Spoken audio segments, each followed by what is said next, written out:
The lines are being drawn. This week, Coloradans are weighing in on the first draft of Colorado's new congressional district maps. Monday, we'll get the official U.S. Census data to help the redistricting committee finish the job. But the first draft is already raising concerns from across the political spectrum. Two state lawmakers say the preliminary maps split Denver's black community in half. Several members of the Latino community released their own maps this week after concerns their voices will be drowned out at the state capitol. But some independent experts say this process is actually producing a fair result with growing pains. All right, so let's take this a step further with 360 context. Colorado voters approved an independent redistricting commission. That was 3 years ago. And state leaders promised a fairer process to give us all better representation in Washington. Well, tonight our 360 coverage focuses on whether the commission's first effort is living up to that promise. Denver 7 political reporter Megan Lopez with an in-depth look at the concerns from Colorado's black leadership.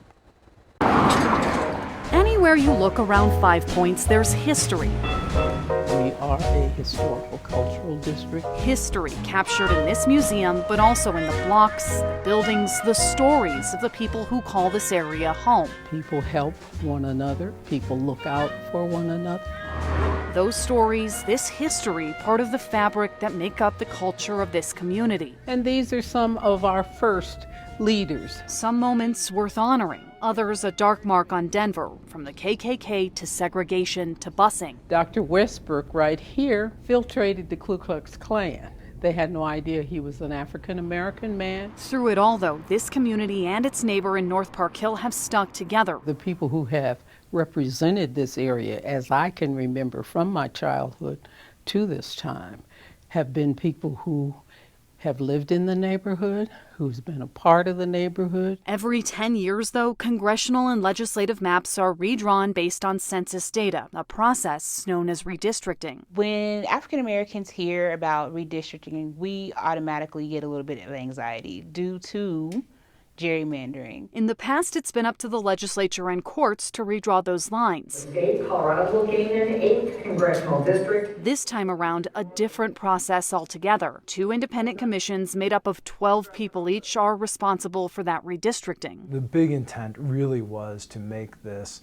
a less partisan process, but also to introduce competition. This time, redrawing the lines on that blank map ended up separating 5 Points from North Park Hill. They cut the African American population in half. The residents of 5 Points lose that clear voice within the electoral process. The area is still likely to lean Democrat, but the legislative priorities could change. That would mean the wishes of the people in the area would be ignored. The change was so concerning. Black and brown communities have been divided in a way that we feel is unacceptable. State Representatives Leslie Herod and Jennifer Bacon wrote an editorial calling for those maps to be completely redrawn. We currently have around 50 individuals signed up to speak. At a public hearing in Green Valley Ranch, I think Denver's been treated like a stepchild. Those concerns were laid out by some of the community's biggest leaders. The map that's drawn has no relevance to the black community at all. The history of Denver is east-west. Your districts have been drawn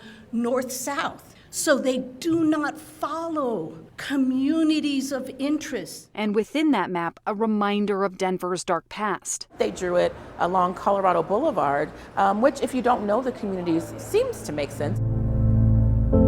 History tells a different story of that divide. In the 1930s, Colorado Boulevard was a symbol of redlining. Areas west of Colorado Boulevard were considered undesirable, and areas east of Colorado Boulevard, like Park Hill, were places where banks invested their loan dollars. It was, at the same time, the legal isolation of communities of color from white neighborhoods and businesses. It has taken us decades of work towards erasing these lines. We didn't know that. We had no idea. Jessica Shipley from the nonpartisan staff that worked on those maps says that was never the intention. We would never, ever look at disenfranchising voters. That's just not something nonpartisan staff would ever think to do, honestly. Still, none of the commissioners redrawing those maps are from this district. Shipley says these maps are just a starting point to spur community discussions. For me, that was a very successful meeting because I learned something new that I can apply to the next iteration of the maps. Herod still has her doubts. You know, I don't know that this is the right process for Colorado. Others are trying to give the commission a chance. I am 100% for having an independent commission.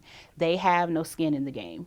they have nothing to gain. Ultimately, what we're seeing is probably a more balanced approach to redistricting. The process of redrawing district lines was never expected to be easy or universally accepted, but the people here are hoping commissioners will take a closer look at this divide and others and find a way to keep communities together. We can do better for our community. Megan Lopez, Denver 7. All right, so let's bring this conversation back to a simple concept: communities of interest. Colorado's redistricting rules are designed to keep communities of interest in the same district, so their voices don't get scattered and drowned out. Historically, this protected Black and Latino neighborhoods across our state from being split up during this redistricting process. It also opens the door for other groups. There are lots of potential communities of interest out there. The downfall of communities of interest is that they can be really broad.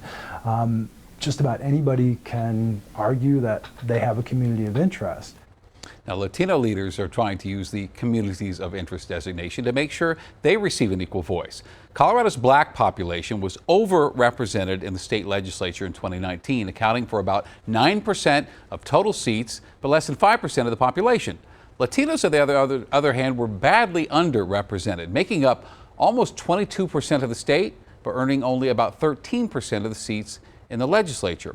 Now, Claro, one of the largest Latino advocacy groups in the state, released a competing map this week, which they claim does a better job prioritizing communities of color.